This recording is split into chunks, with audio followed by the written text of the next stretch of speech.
Welcome back to Commander Paradise. Hello, viewers at home. Today, we're talking about Commander 2014. Commander. Yeah. So we've done like these tier lists of all the all the original commanders and the precons. And see what we think about them. And so Commander 2014 was kind of interesting. Because it was monocolor decks, which is dope. I think they should do more monocolor decks. I don't think they ever will again because they're boring, but they should. And they had planeswalkers as the commanders, and so that became a rule. It was like if your planeswalker says it can be your commander, it's allowed to be your commander, and that came from this set. Yeah, and we got the lieutenant cards, right? Yes, we did. So, and there's some cool ones. We can look at those if we take a look at. Well, here's one. I'll say some of them are pretty cool. The best one's definitely the green one. Oh, wait, I gotta do it in here.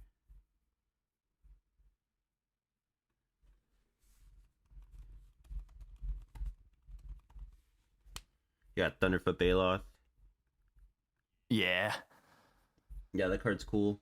Because it's a 5/5 with trample for 6 mana. Yeah, the original art is also kind of the best in my opinion. Yeah, it's cool. But then lieutenant, so lieutenants, whenever you have as long as you control your commander, this creature does something else.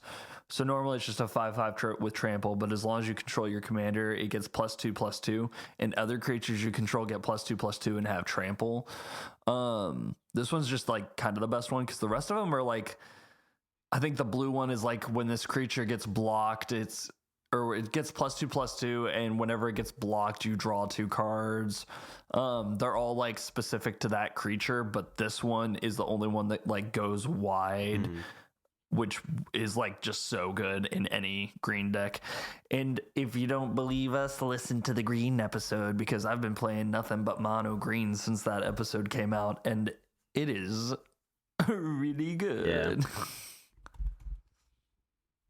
I'm seeing what the other ones are.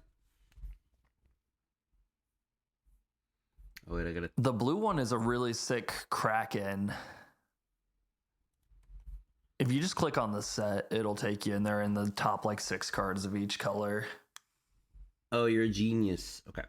Oh, and then I can sort. I'm pointing at the screen like it's right. The white one's right there. Don't just can't you see it? It's right. It's right there. It's right there.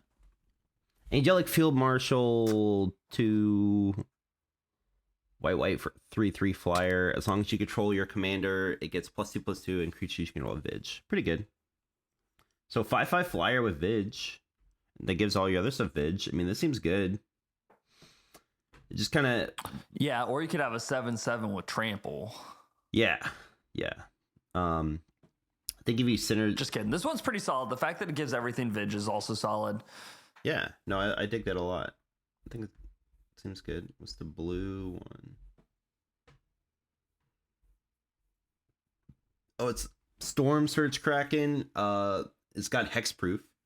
As long as you control your commander, Storm Surge Kraken gets +2/+2, and whenever it becomes blocked, you may draw 2 cards. That seems good. So a 7/7 that draws cards. So you either take 7 or you let me draw 2. That seems good. Yeah. And if you're in a big like. In the Kraken deck, this thing's really good.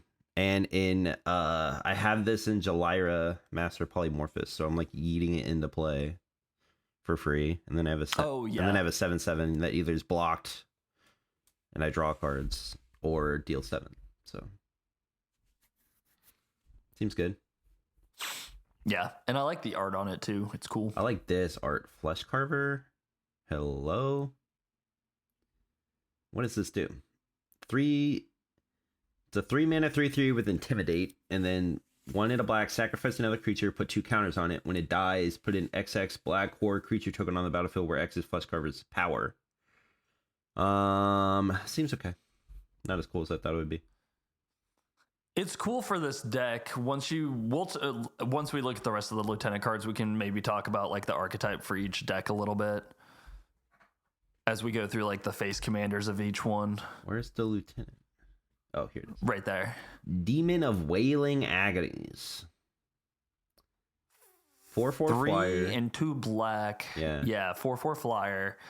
And then as long as you got your commander, it gets +2/+2. And whenever it deals combat damage to a player, that player sacrifices a creature. Hell yeah. That seems good. In your demon deck. It's fine. In your big reanimator deck. In your big black mana deck. This would probably be good in like Olivia Crimson Bride, because I'm always reanimating big stupid things, and this is a pretty big stupid thing. And with that deck, it comes in tapped and attacking too, doesn't it? Yep. Yeah, so you're already on your way to like using it, which is pretty hype. Yeah. What's the red one? What is the red one? The red one... this one's a banger. I like this one. Tyrant's Familiar. It's a 7/7 5/5 with flying and haste. It gets +2/+2 whenever it attacks. It deals 7 damage to target creature defending player controls. So basically, it kills a creature on attacks for the most part. Yeah. If you can't find something important to kill with 7 damage, you're probably already winning.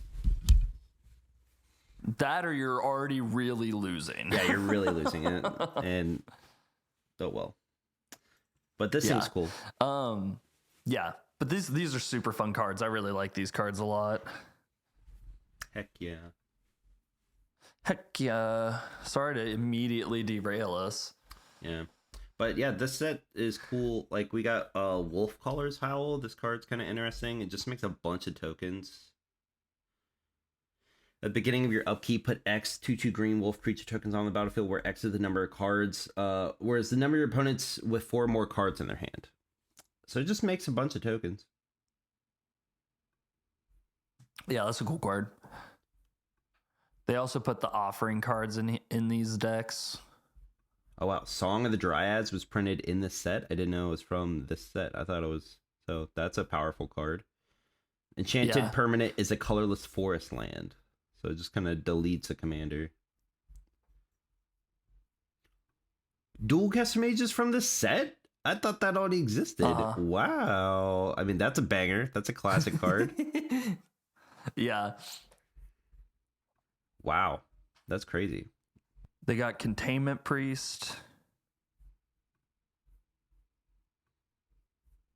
That's from this set. This one. Yeah, that's from the set. Wow. And then it was reprinted into standard. Yeah, so is Reefworm. Reefworm is from the set? Dude, I love Reefworm. Okay, Reefworm is a 4-mana 0/1. When it dies, you put a 3/3 fish creature token on the battlefield with, when this creature dies, put a 6/6 blue whale creature token on the battlefield with, when this creature dies, put a 9/9 blue kraken creature token on the battlefield. So this card is so sick. It's one card and it gets you a bunch of other things. So if you can sacrifice them in some way, or it's just kind of board wipe protection, super cool card. Wow. The set, Comeuppance. People like this card a lot. That card is cool. It's like a fog. Yeah, it's a fog with a clapback built into it, which is kind of hard as fuck. Yeah. Seems crazy. And it's a fog in white, which is like nice. Yeah. All right. So yeah, but let's dive back into the main part. Yeah. So Commander 2014 was a cool set. Monocolor decks. I dig it. So let's take a look at our tier list. We got Goated at the top. That means they're one of the best commanders of all time. They're just so sick.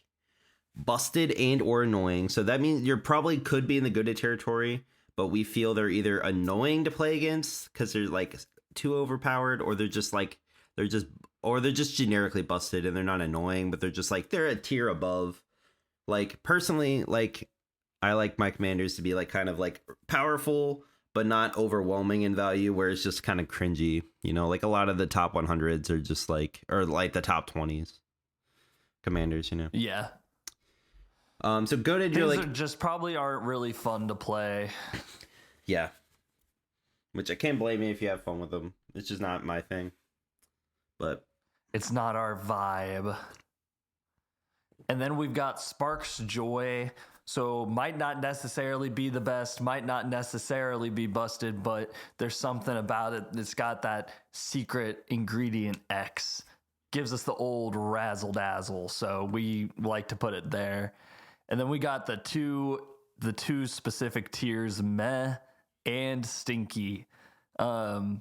Meh and stinky will be defined individually as the episode goes on. What is meh is not always stinky, but what is stinky is sometimes meh. Yeah. These all are like pretty nebulous. So it's pretty it is scientific though. Sometimes science is nebulous. Yeah, it's cerebral science. Yes. You gotta make sure your calcified pineal gland is open and ready to go for this episode because we're gonna be digging deep into the multiverse. They asked if I had a degree in theoretical physics, and I said I have a theoretical degree in physics. And you got hired, dude. It was awesome. That's a line from Fallout New Vegas that I haven't found yet, but I've seen a lot of people talk about that line, and it's pretty funny. That line is really, really good. There's also one where you're bartering with someone and they haven't offered you money yet. And you can say, you say Dr. Courier has deduced there's a terminally low amount of caps involved right now. That's funny. Yeah, and then you say that and the person's like, okay, I'll pay you 400 caps for this. And you're like, yes, I'm gonna be rich. That's a lot. That's a lot. Dang. I have like 50 right caps. now. I just started Fallout New Vegas like last night, and I was struggling. I'm not. It's a weird game, but It is weird. I'm gonna give it the college try. I'm trying it. As I was playing it, I figured out how the VATS worked. Oh, did you finally? Yeah, it was totally a skill issue. I was Nintendo brained. It kept saying press the A button, and I'm playing on Xbox and I don't play Xbox, so I was pressing the B button because that's where the A button is on like the majority of my goddamn life. And then Xbox had to move it because they want to be stupid.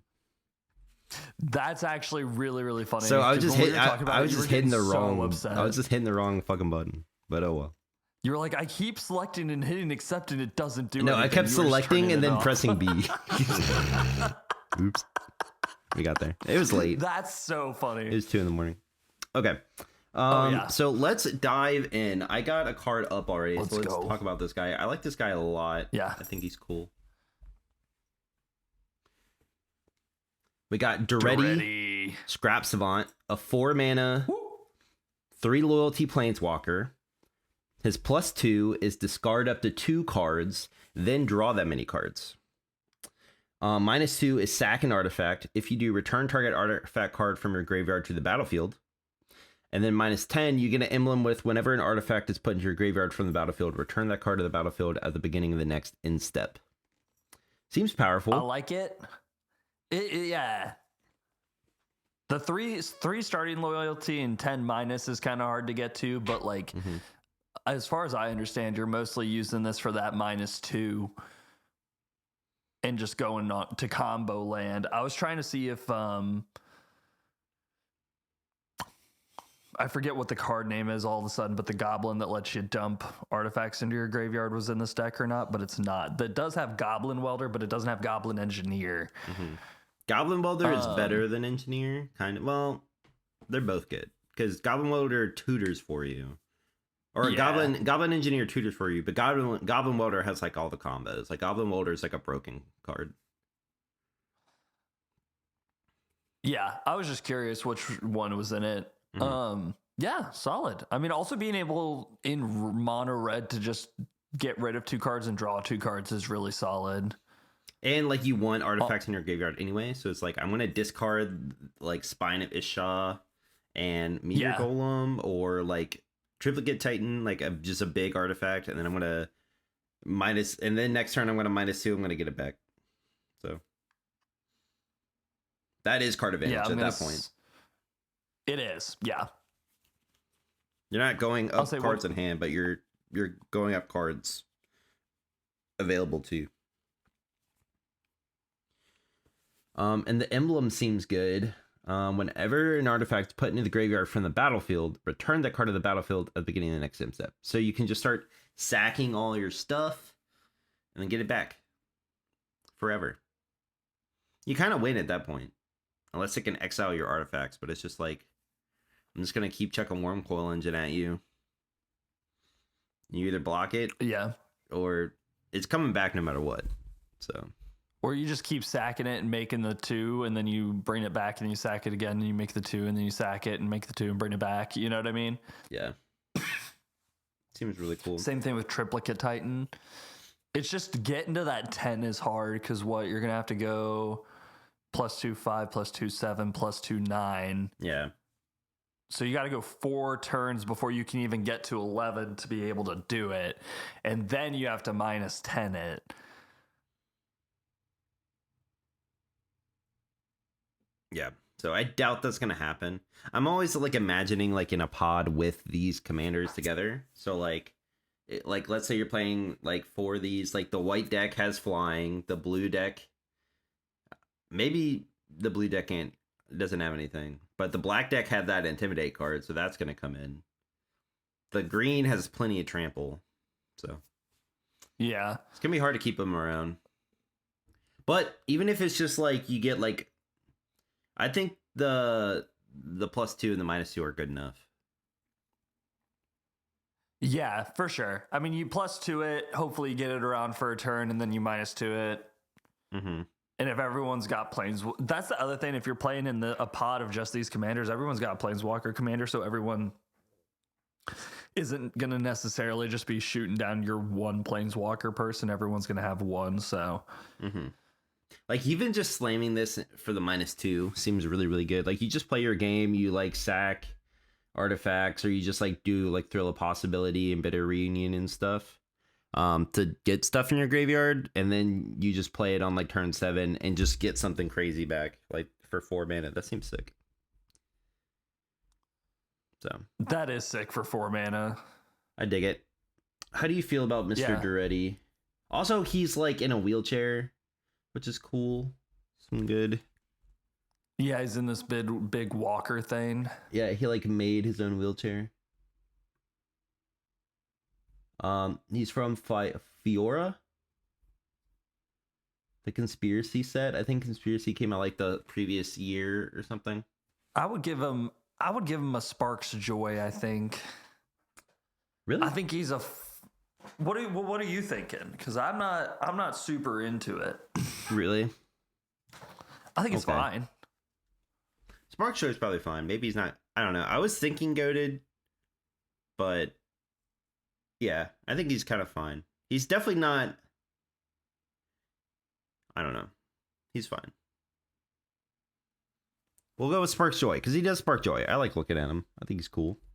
Yeah, I fuck with him. I don't have any beef with him, but I don't know if it's. Should we rate these? Should we rate these as if you're able to pull off the ultimate? Because they're all planeswalkers? No. For the shits and gigs? I don't think so. Because I feel like the odds of getting that ultimate are so low. Except for maybe in white, where you can like just board wipe the fuck out of the table. Or black. Oh, you could do that with this. This deck has Blasphemous Act. Yeah, but that's like one turn. And then people would just start playing stuff again. White has like multiple board wipes.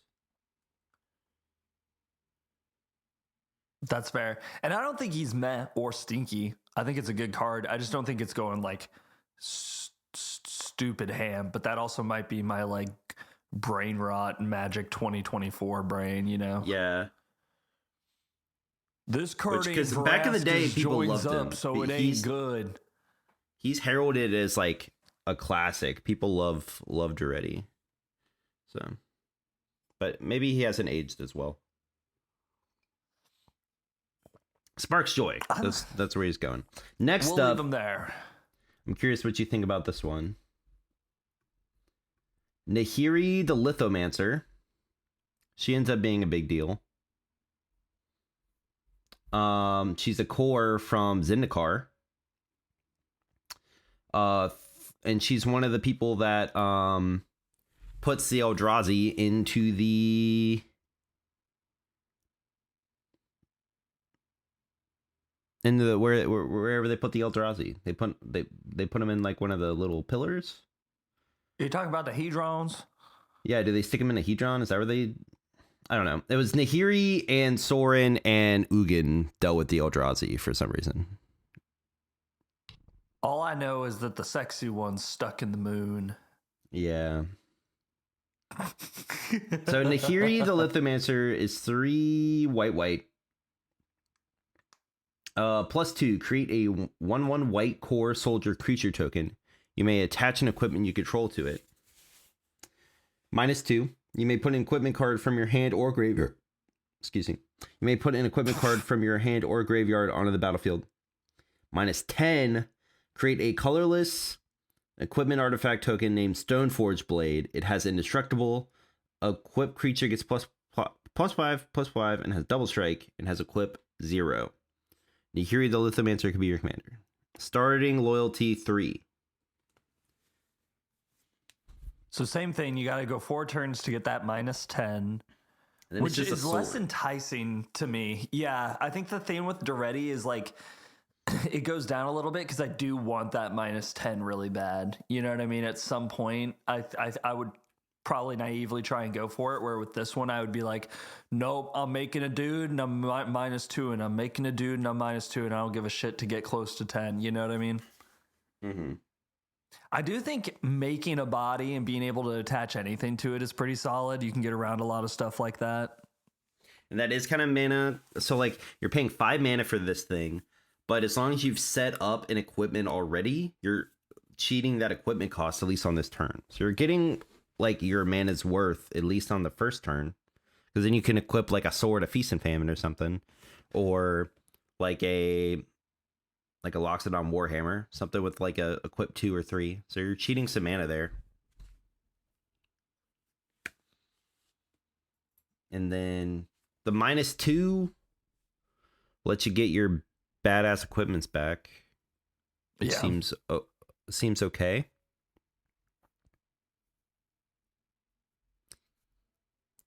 I don't know about this one though. Really? Yeah, it seems kind of bad. That's fair. I don't know. To me, necessarily not any of these are like super good, but I think this one's a little bit better because it makes some protection for it. Yeah, but Duretti like lets you cheat shit. Like you can Lucy, come on. In comparison to Duretti, this thing, I feel like this is way worse. Because Duretti, you can cheat so much more mana. Like 4 mana to reanimate like something huge, like a 12/12 or something. But like Nahiri, I just don't care about equipment at all. Like equipment does nothing for me. It's like, I don't know, cheating an equip cost on a 5 mana cost commander. I mean, especially nowadays when we have like Sigarda's Aid and Pure Steel Paladin, like we can get that for 1 mana or 2 mana and not have to be a mono white and not have to have a planeswalker as your commander. Which, yeah, that's fair. I'm thinking just these in a pod together too. I feel like this is like, for its deck, is not too bad, you know, because there's a lot of stuff in the deck that has like double strike or flying. So it's like not the worst thing. I mean, you are cheating that equip cost to the token, but to be able to get back any of your swords or anything is pretty solid. Yeah. I feel like the -2 to me is almost comparable until you start cheating in stuff like Spine of Isha, just because it's like you're going to be, your -2 is get something back. Wait, I misread. You may put an equipment card from your hand or graveyard from the battlefield. Okay, so that's a little better. So you're cheating mana there, too. I thought it was just from graveyard to battlefield. But hand to battlefield, okay. So that's a little better. But I'm still not super... It just doesn't excite me. That's fair. I don't know. This excites me slightly more than Duretti does. That blows my mind. I think Duretti's like pretty sweet. Dreddy is sweet. I feel like it's just more open ended. I like that this is just kind of like you're gonna make a dude and soup it up. Yeah, and that's so boring. Like I've tried like so many times to like Mogs field up an equipment deck, and I like fall asleep halfway through it. I'm just like, there's nothing here. Like we're just making one guy big, and then we're turning him sideways. Like there's no. Where's the Dirtle?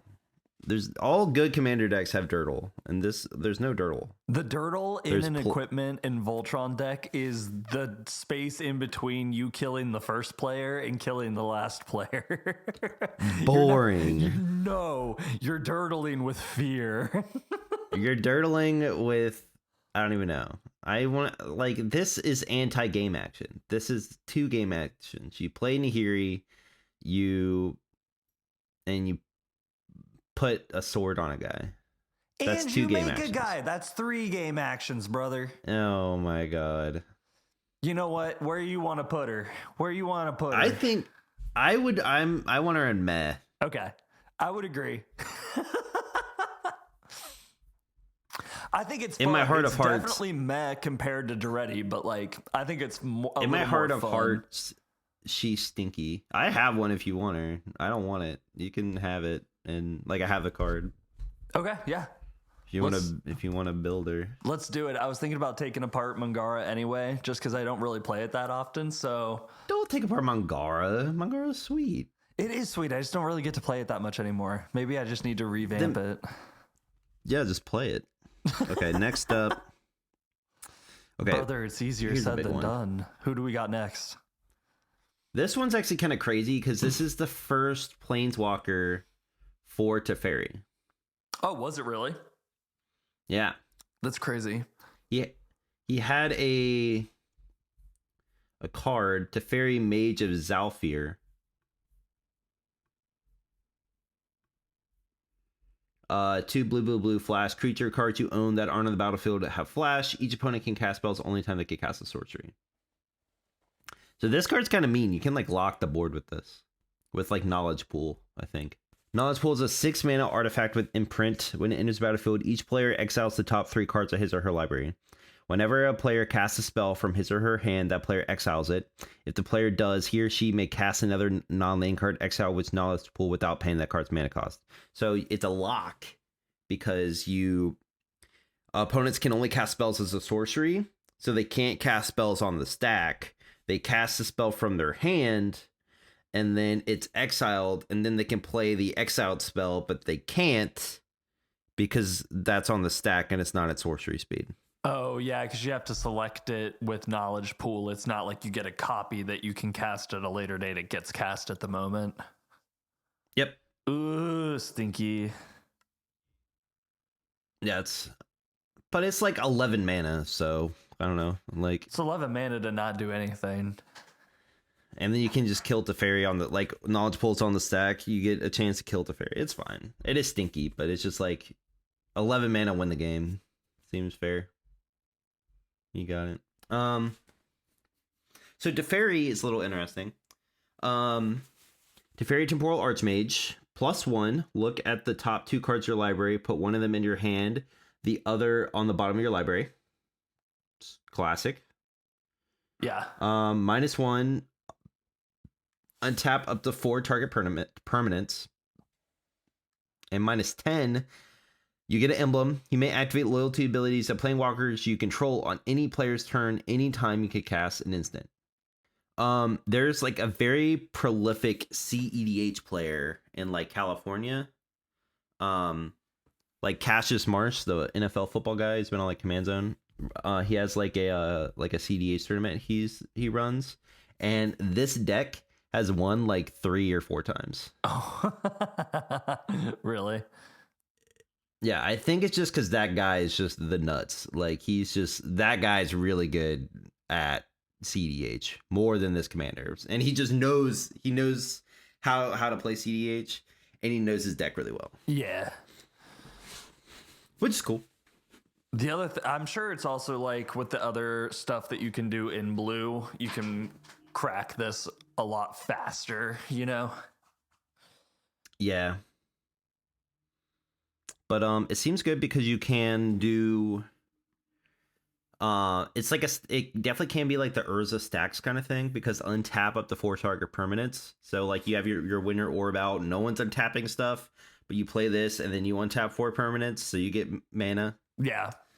And you untap your Mana Crypt and your Ancient Tomb and like some blue source, and you can cast most of your spells. You untap 2 islands, Mana Vault and Mana Crypt, and then you've got 7 mana.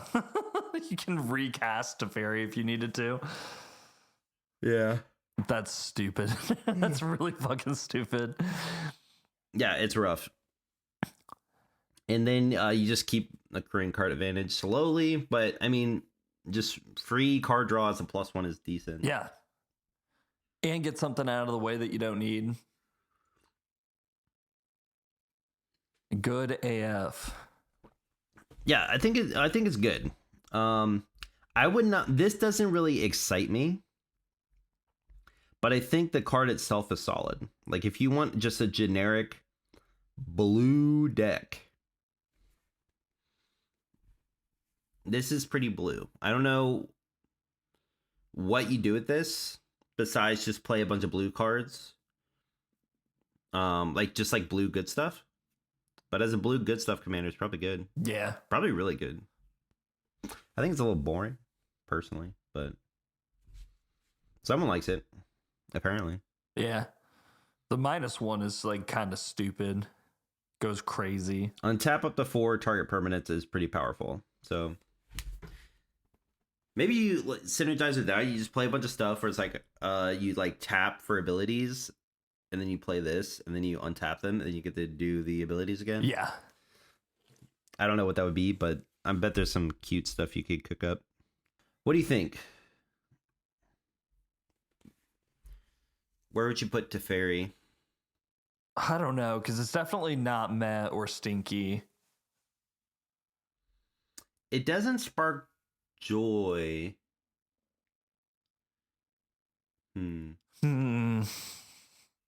Maybe busted and or annoying, because I feel like the only way you can build him is annoying.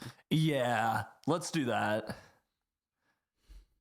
Unfortunately. I came to play Magic, not watch you untap 4 permanents. Yeah. If you somehow build him in like a fair way, that seems kind of bad though. Yeah. So building him the good way would definitely be annoying for sure. Yeah. And if you build him in a non-busted way, it's not going to be very good, I don't think. I think it'd just be boring. Next up, this one's really interesting. It's Ob Nixilis of the Black Oath. You want to read this one, Ryan? Yar. I can't.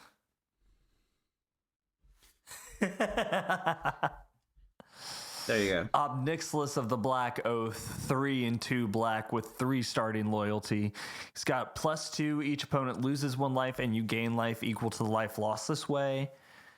-2, create a 5/5 demon creature token with flying. You lose 2 life. And then -8, you get an emblem with 1 and a black. Sacrifice a creature. You gain X life and draw X cards, where X is that creature's power. I think it's like decent. I mean, you're still. It does ult a turn earlier. It ults on turn 4 instead of getting to the ult on turn 4. Also making a 5/5 for basically 2 life is really, really solid. That's going to be a really good way to like not have anything happen to him. Yeah. No, a 5/5 flying blocker is gonna block basically everything. Yeah, pretty much everything that's not green. And then the +2 having like a kind of a Gary vibe is really solid. There is some other what's it called? Extort. There's some extort stuff in the deck, so you have the thing where you can cast a spell and drain gain the whole table a little bit. There's also Gary, which adds 2 Ob Nixilis, because Ob's adding to your devotion by 2. So I think like for the deck and as a commander, this isn't like too awful. It feels slow with the +2, but I think it's better than like some of the other Obnixilus planeswalkers that were out at some point, like after this. Mm-hmm. And I like it more than Teferi. Yeah, same. Like just the 5 mana gets you a planeswalker and a 5/5 flyer. That seems good. Like just play it, slam the -2, make a demon. Like I would do that all day. Yeah.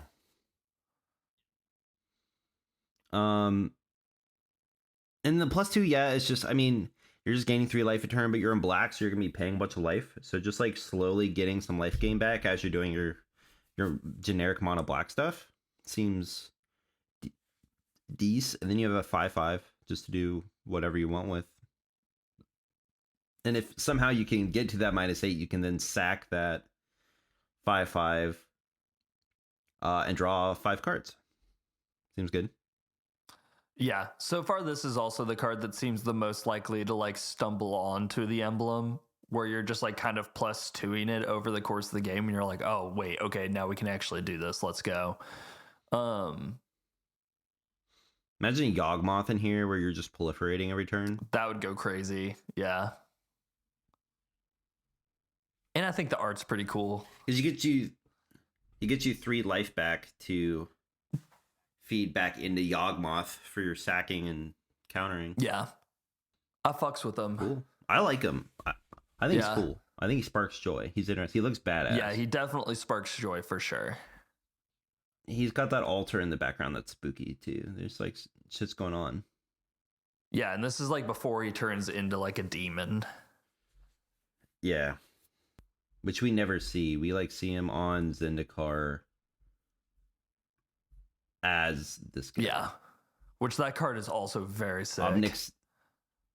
Yeah, this card's really good. Obnixilus the Fallen, 5 mana 3/3 landfall. Whenever a land enters the battlefield under your control, you may have target player lose 3 life. If you do, put 3 counters on it.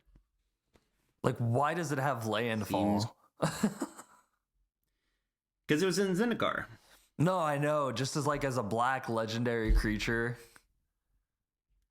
Yeah, it's cool. I fucks with him. He's in Gitrog. Mob Nixilis is really good. You don't need to talk to me about Bob. How do you feel about Obnixilis Reignited? I think this card is They've reprinted this fucking doo-doo. Really? It's not, okay, it's probably not fucking doo-doo, but like it came in the Golgari precon in Strixhaven, and it always just felt dead because the top end of that deck felt really heavy, and you'd play it and like maybe blow something up or +1 it, but then people would always just like zero it down because there was no other planeswalkers that people were playing. It was just always kind of like, because like what, pay 5 mana, draw a card and lose a life sucks. Fine. But it also is a murder, so it's like a 5 mana murder. That's like, okay. I think this card is like probably the most playable, one of the most playable planeswalkers in Commander, and it's still not very good. I was gonna say, yeah, I'd much rather play like it's just like Teferi that slows the sun, or yeah, if it was like 4 mana and the -3 like destroyed it, I think that would be kind of saucy. So then it's like 4 mana destroy a creature, sorcery speed. That's below rate, but you also get like a permanent that you could use if you wanted. yeah. That seems a little better. But this came out as standard, so it's in Battle for Zendikar. Oh, okay, nice. I didn't know that. Yeah, every time I had it in my hand, I just did not enjoy seeing it. It was not fun. All right. Who's next? Well, we gotta put him somewhere. Sparks Joy, right? Do you yeah. want to move Duretti up to goated? Part of me Part of Yes, me feels please. kind of bad. I think Duretti is goated. Yeah, no, Duretti is goated for All right, sure. we'll move Duretti up to goated. I've been having second thoughts, so I wanted to address the rumors. Okay, here we go. I'm a little biased on this one, so I'm curious what you think. Freyalise, Llanowar's Fury, 3 green, +2, create a 1/1 green elf druid creature token with add green, so it makes a Llanowar elves on a +2. -2, destroy target artifact or enchantment, so you get a naturalize.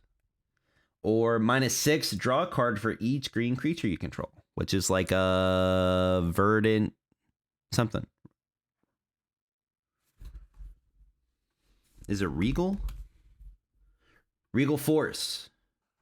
Oh, okay. Regal Force is 4 green for a 5/5. When it is about to fill, draw a card for each green creature you control. This card is Yeah, sweet. I've never seen that before. Hype. It's badass. So yeah, Freyalise is super green. Very generically green. I think it's cool.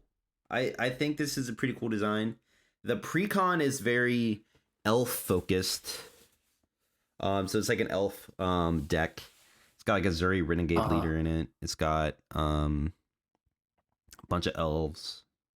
Elvish Archdruid, you know. So it's like an elf deck kind of vibe. But I don't think you need to do elves with her. Like, she could just be a mono green deck. Like, just mono green good stuff. And you just load her up with... Because she ramps you, and she's naturalized, and she draws cards. So that doesn't have to just be elves. You can just load this up with like really good green cards, and you would probably have a really sweet deck. Yeah, I would agree. I think this is probably up there as one of the just like the most generically powerful. Probably, I don't know, because I want to say this is like the most generically powerful one out of the group. The -6 is way easier to hit. -6 is way easier to hit. -2 to destroy something is huge. That's so much easier to do. Mm-hmm. And then also the +2 and it's still ramping you every time and giving you a body to protect it is like way better than the Nahiri one that just gives you a body that you can equip to. This like gives you a body, and then if you don't need it to block, you can use it to like play the next fatty on the next turn. I'd say this is probably top 2 between this and Duretti, you know what I mean? And if I was being selfish, I'd put Duretti slightly under it and put this next to Bobby, but I think this is just like you said, generically good. You can put it in front of any green deck, and it's going to give you bodies, it's going to give you mana, it's going to give you removal, and then eventually it's going to give you card draw, which is going to draw you a fuck ton of cards because you're going to have a bunch of little 1/1s that you made along the way. Mm-hmm. I think it goes stupid. Also, she has an eye patch. Eye patch goes crazy. She has an eye patch. That's badass. Like, what? Like, she looks cool. They all look cool. All of them. So they're all really good at like character designs. I miss this like darker style of art where it was like really heavily shadowed. Yeah, well, they used to be paintings. They don't really do as many paintings anymore. It's all digital because it's but you can still make it look real dark, you know. Just because it's digital doesn't mean it has to be super bright. Yeah. Turn that black point all the way down. I think she's goated. I think she's really cool. I'd put her up there with Duretti. I have this deck, kind of. I have a Marwyn the Nurture deck. And whenever Marwyn is a little too high power, I put Freyalise in front instead. And she's fun. Yeah. She's a little innocuous. You just like make a Llanowar elf, and then I'm doing a bunch of scary elf things, and people like kind of forget about her, and then I've drawn off her before. Oh well, yeah. I got the -6 from her what one time. happens too is if you hit Marwyn while you're just playing the game, it's like, oh well, shit, we got to get Marwyn first, because that's going to be a way bigger problem. And then you're like, I draw 9. And we're like, wait, what? And you're like, that's the other elf over here. And it's like, God damn it. Yeah. Have you seen the Alchemy Freyalise? She's super cool. She was like in the very first alchemy set. Fraley's Sky Shroud Partisan. 1 green for a 4 loyalty. That's pushed. +1, untap up to 1 target elf. That elf and a random elf card in your hand perpetually get +1/+1. -1, seek an elf card. So you find the next elf on top of your deck, and you put it in your hand. And it doesn't shuffle. So it's like kind of like a tutor. Which is and like such a weird rules thing because for it being an online game, but it's funny. But then the number 6 is conjure a card named Regal Force onto the battlefield. That's crazy. That's that draw. Yeah. That's that. It's that the draw same 6, ability, but with a 5/5 body. Alchemy's fun. Alchemy's dumb. Oh, Darkin did the art for this. Did Darkin do this? Oh no, Darkin did the Ob Nixilis as well. Oh, did he? It was every card but a black card. I know, right? Oh, Yeah, hell Darkin. yeah. Darkin's kind of got some bangers. I would say so. The bobblehead. Alpha Deathclaw. Oh, that's Aromi a good the card. Deadhide. Archfiend of Depravity. This thing's cool. The wings on that are crazy. Yeah. I love a giant demon. They're so cool. Especially those big, thin bat wings. Bellicor, the Dog Master. That's hype. Did they also do breeding pod or birthing pod? Oh shit, they did the Beladros. Yeah. Yeah. Yeah, they did Birthing Pod. Yeah, that's a sick. banger. And Damn. Blasphemous Act. And Bitter Ordeal. This is one of the coolest cards of all time. Bitter Ordeal is a 3-mana sorcery. Search target player's library for a card and remove that card from the game. Then that player shuffles his or her library. Gravestorm. When you play the spell, copy it for each permanent put into a graveyard this turn. You may choose new targets for the copies. Yeah, that's so really hype. cool. We love Future Sight. Gravestorm is cool. All right, next up. So after this, we have the 5 Planeswalkers, and then the backup commanders are legends. Also characters that have never got... the legends are all characters that have never had cards before. So first up, we got Jazzal Goldmane. Jazzal Goldmane. I think this is like a Johnny's dad. Oh, nice. I think. Or at least his uncle. He's got to be affiliated with a Johnny. It's like, I think he's on Naya, I believe. Oh, it's in the... it's his brother. It's literally in the text right here. It says... In the flavor text, it says, as my Ka, he's the source of my inspiration. As my brother, he is the embodiment of my aspirations. A Johnny Goldmane. So it's his brother. So he's 2 and 2 white for a first strike 4/4 cat warrior that has a 5-mana activated ability. Attacking creatures you control get +X/+X until end of turn, where X is the number of attacking creatures.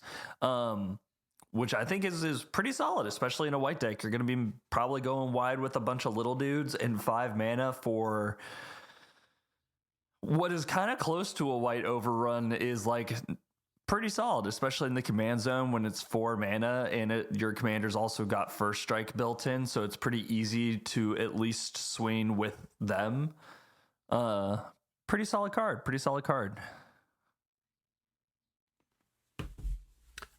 I think it's really good. I don't know about I don't think as a commander is that interesting, but in the 99, this card is still really good, especially on a budget. It's 19 cents. Yeah, that's solid. And it's just solid. It makes your attackers really big. You just go wide in a white deck, like especially in like a Boros or like a Selesnya kind of thing, or Orzhov, like a Orzhov token deck, like Thales or something. This is a finisher. This is your 19-cent Crater Hoof in white. Obviously, it's not as good, but not everything can be as good, especially for the money. So I think this card is really, really solid in the 99. I still play it. I have it in a couple decks. But just because that activated ability is just so like mana efficient, like it's 5 mana, but you don't have to attack him, and you don't have to activate it. You can choose when to activate it because it says attacking creatures you control get +X/+X. So you can swing in with a bunch of 1/1s, see how they block, and then decide, okay, I'll save my mana and cast a spell instead, or I'll activate it and kill some stuff. Yeah. So just really, really good card, really well designed card. But as a commander, I don't really think it's that interesting. What do you think of it as? I think if you're going like strictly weenies and tokens, and like that's the only thing your deck is doing, it's fine as a commander because it is like your payoff for that thing.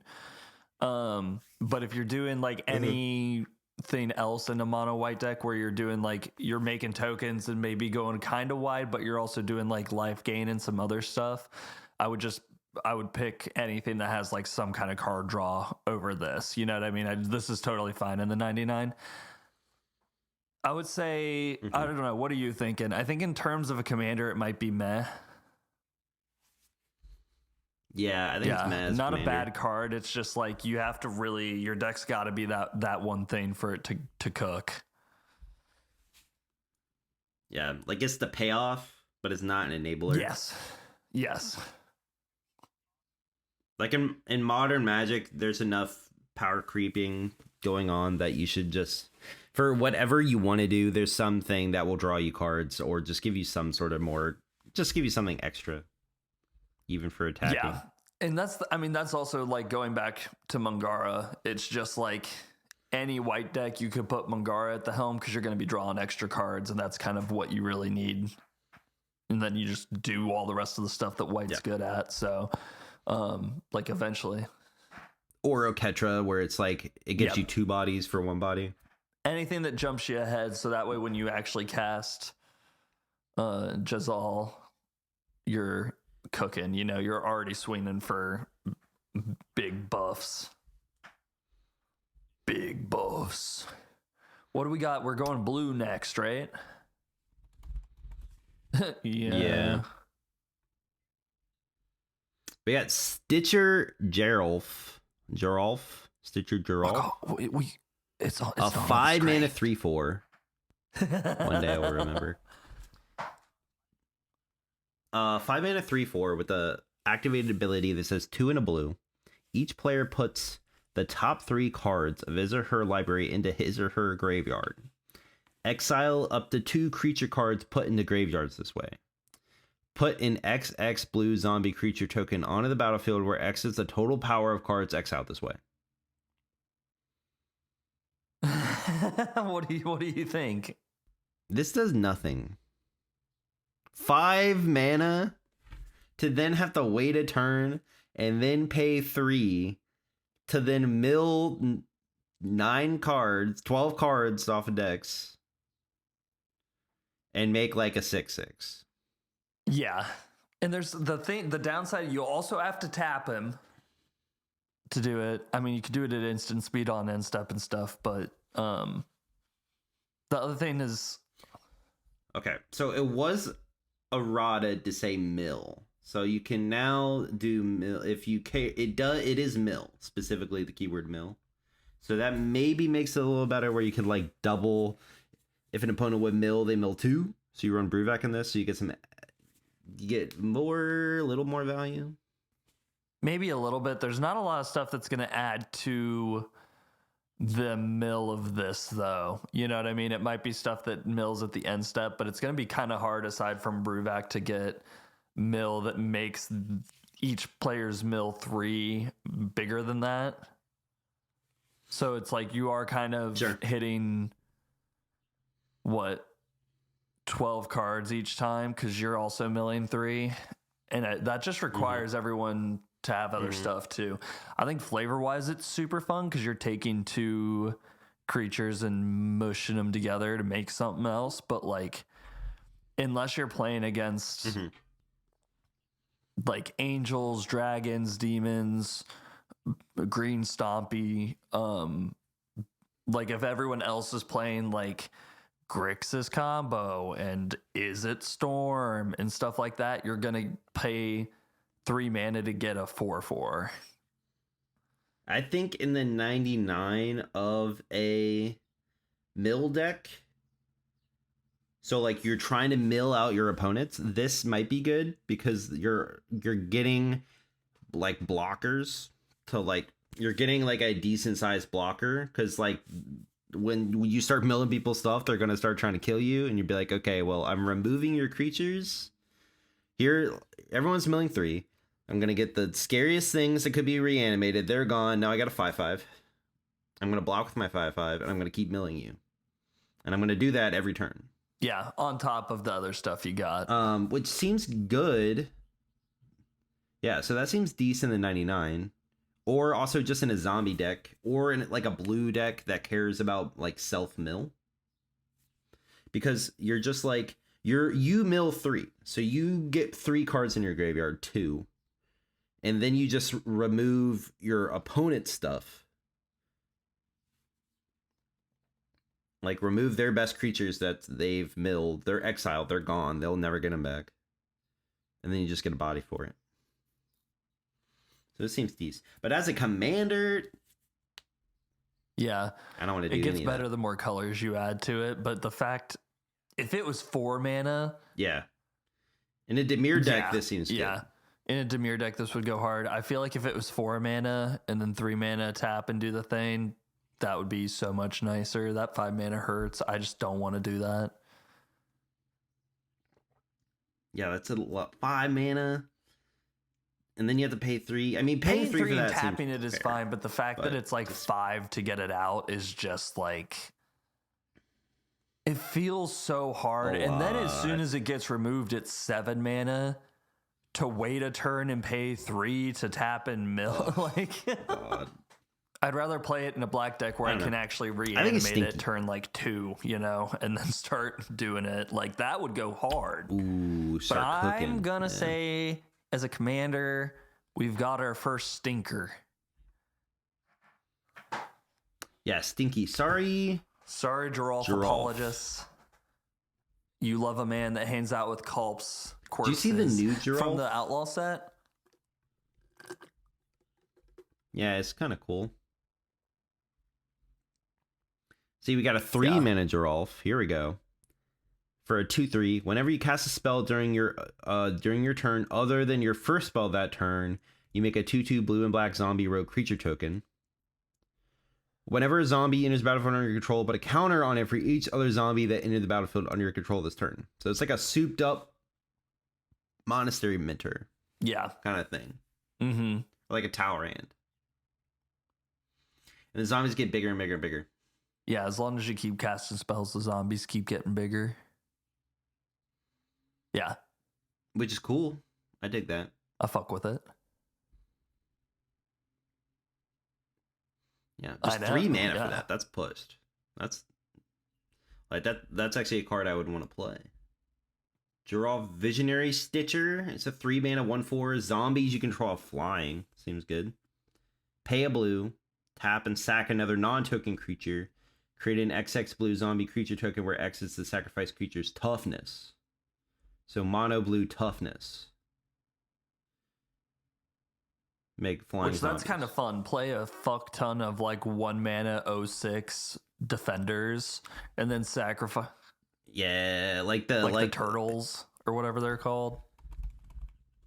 Dude, yeah, I was just thinking like Aegis Yes. Turtle, the 1 mana 0/5, and then you make a 5/5 zombie. Dude, okay, that's a deck. Play all of those. What's the mermaid one that mills for and then is also an 04? Oh, Scuttletide. Or Scuttletide. Yeah. Oh 'cause you're my making god, you're making crabs. an army of flying zombie crabs. Fuck yeah. Yeah. That's a deck. Yeah, that'd be kind of. It seems bad.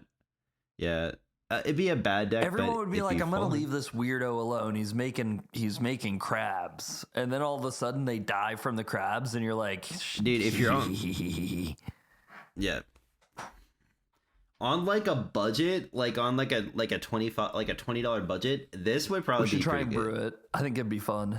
You could probably do it. $20 budget because he's 50 cents, and then Yeah. you just load it with islands.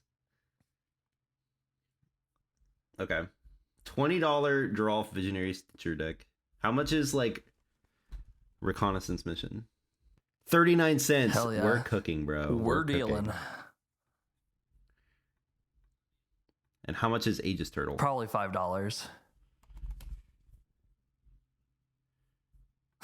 Aegis Turtle is 8 cents.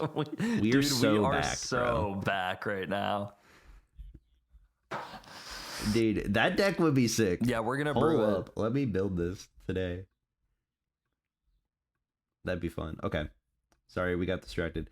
Who? So, but 5-mana draw off stinky, Who's new next? draw Okay. off sexy and hot. Make draw off 3 As a mana. commander. Again. Just keep. Just keep doing it. Or keep it up. They've done it twice. Just keep it up. And then what's the? Speaking of sexy Yo. and stinky. I got it. Ghoul Color Gisa. Gisa. 3 black. 3/4. Pay a black. Tapper. Sacrifice another creature. Create X 2/2 black zombie creature tokens where X is sacrifice creature's power. I like this a lot more. They're kind of the same thing, where it's like a 5-mana thing that makes a zombie by paying mana and tapping it. But this is just so much better because you're going wider. Because you're making X zombies. X 2/2 zombies. So you're going wide. Yeah, and it's where X is the sacrifice thing's power, and I think this also lends to like a really solid reanimator sacrifice aristocrats deck because it's like play a big thing, pay a black, sack it, make a bunch of zombies, reanimate it, and do it again the whole time you're draining the table. Yeah, this is definitely the best, but the better version of the two. I think this is also how they do black zombies versus the blue Stitcher zombies, where like black zombies go wide and Stitcher zombies go big. Yeah. Yeah. Which is cool. I love that flavor. This art is also sick. I love that she's got just like a huge shovel. Yeah, she's all about the shovel, which I love. Gissa always has amazing art. Like this is one of my favorite arts. Like just like the coloring, the lighting, it looks so Yeah, good. they made it look so pale. She looks as dead as the zombies do, which is kind of Yeah. sick. And she's a 3/4. What was Geralf's? Excuse me. Was he? I think also Okay. a 3/4. Similar. Yeah. Are they twins? know. I know they're like siblings. They've got a card together too. Weirdo sibling situation. Yeah, Geralf and Gisa. Yeah, they're just is from sibling Eldritch Moon. necromancers from the little blip that I read. So Oh. Gotcha. So I think maybe they were in the story and they were on flavor text, but they didn't get cards, I guess, until the commander decks. So this was her first card, and then because Eldritch Moon came out after this, because this was 2014, and then Eldritch Moon was in 2016. So Gisa and Geralf, which is like the Demir one with both of them together, came out later. And this is like an okay card. yeah, You could play it. One of the starter commander decks was like the a Gisa and Geralf deck. so I think that's solid for a starter deck. That's like a great card. Yeah, I mean it's zombies. It's it gives you value. Yeah. It gets your zombies back. You just cast Gary every turn. It'd be annoying. Seems fine. This card seems kind of underrated. Also, a banger art, Gisa Glorious Holy Resurrector. shit, excuse me.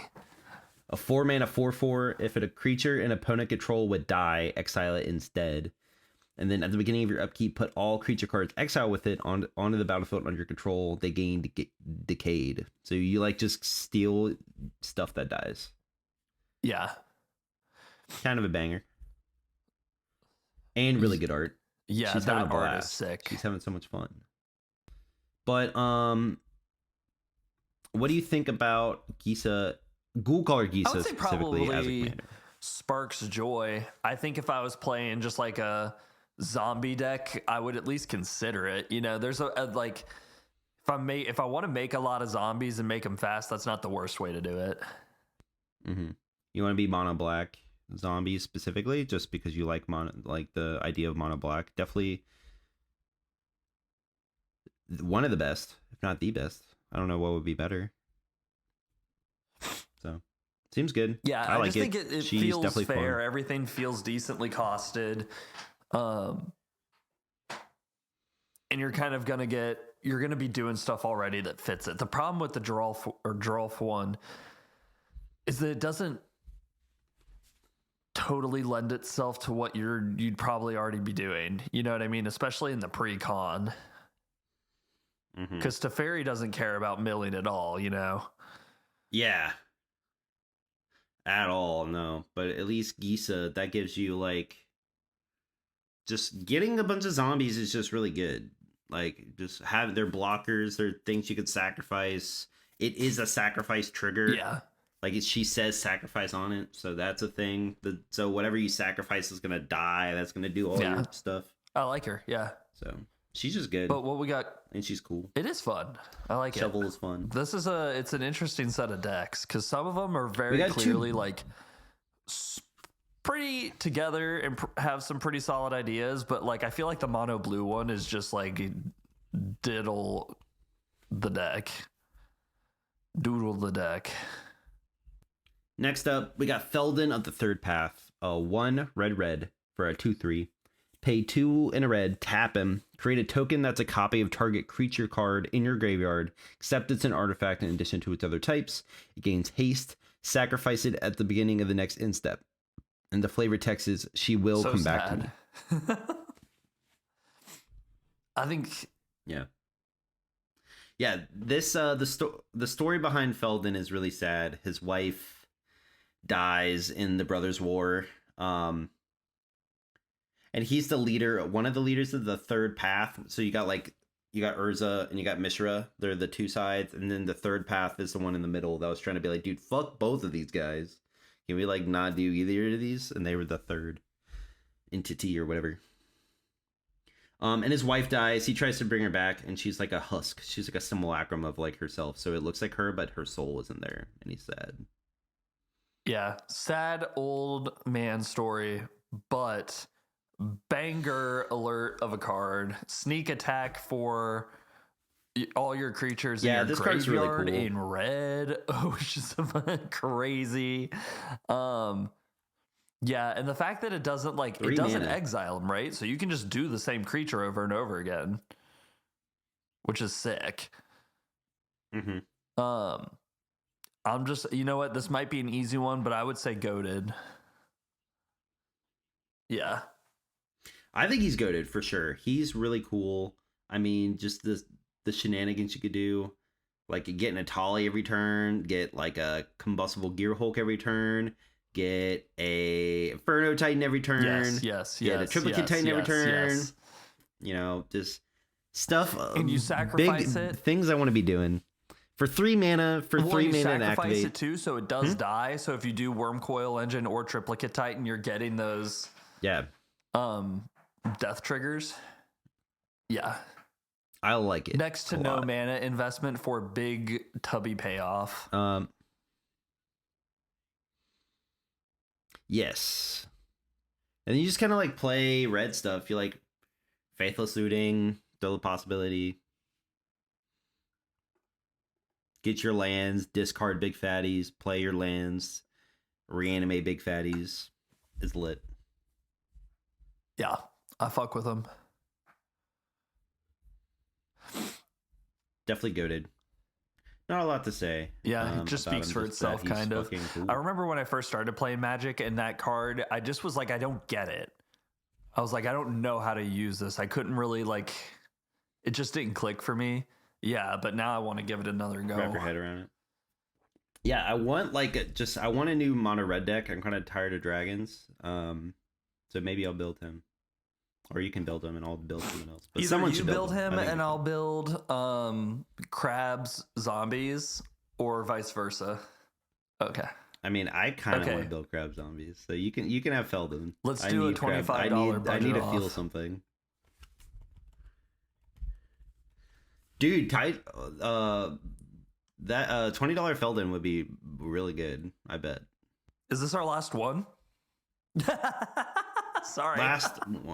Last one. We're way on the same wavelength today. It's really good.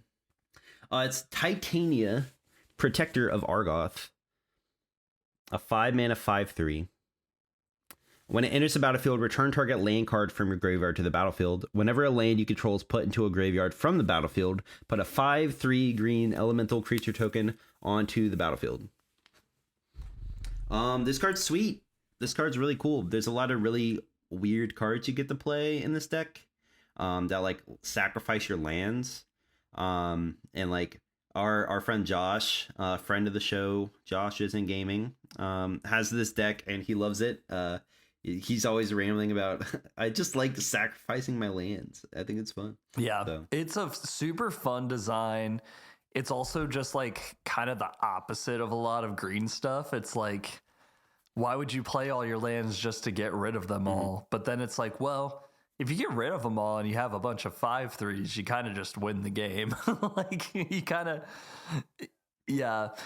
And you I just think turn one of them the funniest sideways. ones was Yeah. that game where we were playing, and I was like, I think I'm out of this game regardless. I don't have a way to come out of this, so I'm going to cast Winds of Abandon, give everyone else a bunch of mana, and we'll see what happens. And then Josh at the end step was like, I was going to do this anyway, but now it's just even better. And he like sacked all his lands and he made like 25 threes and then just killed everybody because there was nothing. Yeah. At instant speed and then killed everyone. Super It was fun deck, stupid. super fun design. Also the fact that she is also just a 5/3 is really good stats for a 5-mana creature. Yeah, we're a Titania Stan podcast. Yeah, she's really Yes. cool, and she's got some new cards that are sweet as well. But banger, classic. I mean, she's good with like fetch lands, so she's good in like landfall decks too. So she's good in the 99. She's good in her own deck. Definitely Let's go. goated. We got Gruul. It's Hey, a those- Gruul yeah, party they're up the in goated best. for some reason. So we got up and goated the greatest, some of the greatest commanders of all time.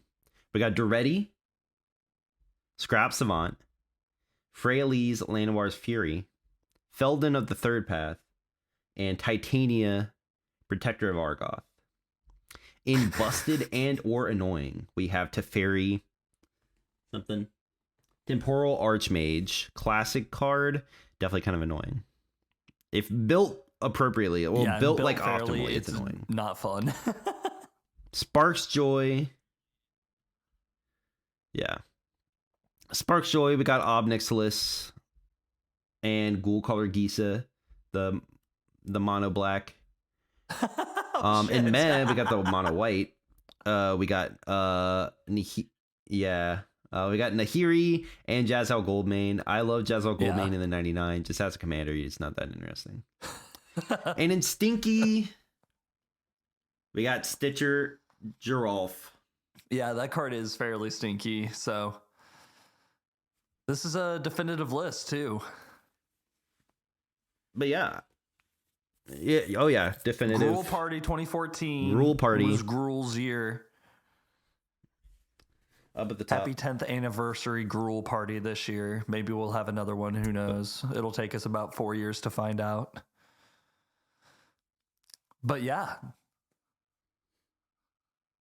Well, thanks for watching. Let us know what you disagree with, what you would do differently in the comments below, or tweet at us at Command Paradise on Twitter. Yeah, and we'll see you next time in paradise. Bye-bye. Bye.